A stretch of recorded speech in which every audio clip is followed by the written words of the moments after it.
Hello everyone, I am Sir NJ Javier. Welcome back to another episode of Reading and Writing Skills for Senior High.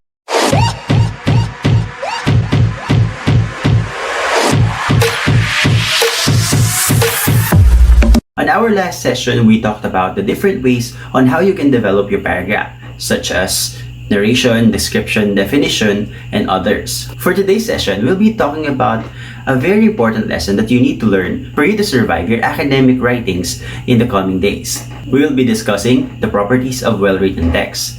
This is somewhat like the elements or the qualities of a well-written text. If you're thinking about how can you make your writing more effective, more enticing or interesting, then you have to focus on developing these properties in your paper. Let's begin with the first property, that is organization. Of course, if you want to make your writing effective, you have to make sure that your paper is well organized. It simply means that every paragraph of your paper has one topic sentence and all the succeeding sentences of your paragraphs are explaining the topic sentence. Simply, organization is about the arrangement of your ideas for each paragraph. Let's look at this sample paragraph. Here's a sample paragraph from Stress, a Mental Wellness Challenge in 1996. The agent or stimulus that elicits the stress reaction is referred to as the stressor. There is a range in the strength of the response that the stressor elicits. This is referred to as intensity and can be viewed as a continuum with minor stressors on one end and major stressors on the other. Most of the stressors encountered daily are minor stressors, such as getting up late, running to class, and exhilaration over an unexpectedly high grade on a test. They are encountered and adapted to with varying degrees of regularity. More intense stressors, such as the death of a family member, pregnancy or fathering a pregnancy, or transferring to another school, could be major stressors.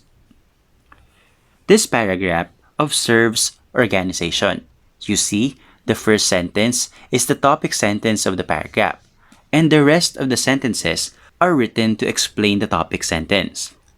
In the topic sentence, it is said that the agent or stimulus that elicits the stress is called a stressor, and the rest of the sentences are explaining the concept of stressor. Let's go to the second property, that is coherence and cohesion. Many people are confused about the difference of coherence and cohesion, but they are actually very easy to understand. Let's begin first by defining what coherence is. Coherence is the quality of being understandable, logical, and consistent. On the other hand, cohesion means the act of forming a whole unit or simply unity or oneness. To easily remember, coherence is simply putting ideas together which are connected to one another to make sense to your readers. Conversely, cohesion is the use of words or phrases to connect these ideas. Imagine it this way. It's like you're sewing scraps of cloth. Those are your ideas. Those are the coherent ideas. And then, to put them together, you have to use cohesive devices. The thread. So you have to use the thread to connect together the scraps of cloth. So that is what coherence and cohesion simply means. Once again, coherence is putting together ideas which are connected to one another to make sense to your readers, while cohesion is the use of devices or transitional words to connect those ideas and make them one. We actually have discussed transitional devices during our episode 1, so if you want to recall them, you may go back there. But I will be showing you as well some other transitional devices you can use to make your writings more coherent and cohesive as well.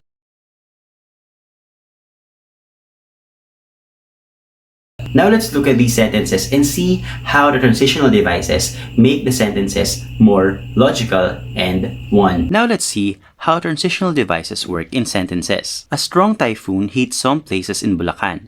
As a result, many houses and trees were in ruins. The two statements here, a strong typhoon hit some places in Bulacan, and many houses and trees were in ruins, are two coherent ideas, meaning they are separate thoughts, but they are connected to one another. And to make them cohesive, we added a transitional device as a result. And with this, we are able to make the two statements coherent and cohesive. In the next example, studies have shown that a person's IQ increases with age. Therefore, as people grow older, they become more tolerant and objective in their thinking. The two statements here are, studies have shown that a person's IQ increases with age. And the second statement goes, as people grow older, they become more tolerant and objective in their thinking. Again, these two statements are separate ideas but coherent, meaning they are connected to one another. And to make them cohesive, we added the transitional device, therefore. You see, this is the importance of putting together coherent ideas and connecting them together using transitional devices to make them cohesive. The third property of a well-written text is language use. Many of us can speak or write using the language, but we are finding it hard to do so because we don't know how should we say what we want to say. Simply, correct language use means adjusting your language to your target audience. Maybe you're not aware, but you're actually using correct language use in your everyday lives. Example, when you're talking to your parents, you adjust your language in order to show respect or to talk properly to your parents. But when you're talking to your friends, you somehow cool down or chill down your language use in order to be of level to your friends. But in writing text, there are two ways to use the language, and these are referring to your tone of writing. We have two tones of writing, and that is the objective and the subjective tones of writing. To understand these tones better, look at these differences. The subjective tone talks about your personal biases, your beliefs, your feelings, your thoughts about the topic you're talking about. Once again, it's based on your perception. So usually, subjective tone becomes informal in some sense. On the other hand, the objective tone is more factual, it is based on the truth, and it is based on what can be proven. Therefore, it is usually sounding formal. If you would notice, the subjective tone is usually used in this kind of text, and the objective tone is usually used in these kinds of texts. Once again, just make sure to use language correctly based on your target readers or audience. Now let's go to the last property of a well-written text. Although this is the last property, this is actually a very general or wide topic to be discussed. This is the mechanics of writing. Simply, the mechanics of writing are the overall characteristics of a well-written text. But according to Nordquist, the mechanics are the conventions governing the technical aspects of writing. Simply, they are the rules that you have to follow when you're writing something technical. There are a lot of areas that the mechanics rule over. Some of these are spelling, punctuation, capitalization, abbreviation and acronyms, and grammar. Let's talk about them one by one. Spelling is the arrangement of letters to form the words. We also call this orthography. However, spelling becomes challenging for most of us, especially non-English speakers, because there are sounds which are not present in our language. Two tips you need to remember to improve your spelling. First, you could make a list of commonly misspelled words and look at it over and over again. The second is by reading a lot. Exposure to the language will help you become more familiar to the spellings and to the most commonly misspelled words along the way. The second area of the mechanics is the punctuation. Punctuations are simply marks that we use to organize our writings. These are symbols that we use to regulate and clarify meaning. Look at this example. Let us see how powerful punctuation marks can be in your writing. We have a statement here that goes, a woman without her man is useless. Using punctuations, the meaning of this statement can be differed.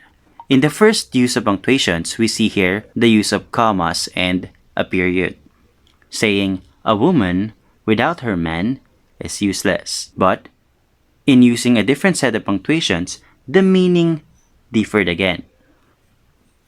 A woman without her man is useless. You see, punctuation marks help us regulate and clarify the meaning of our text. And these are the most commonly used punctuation marks.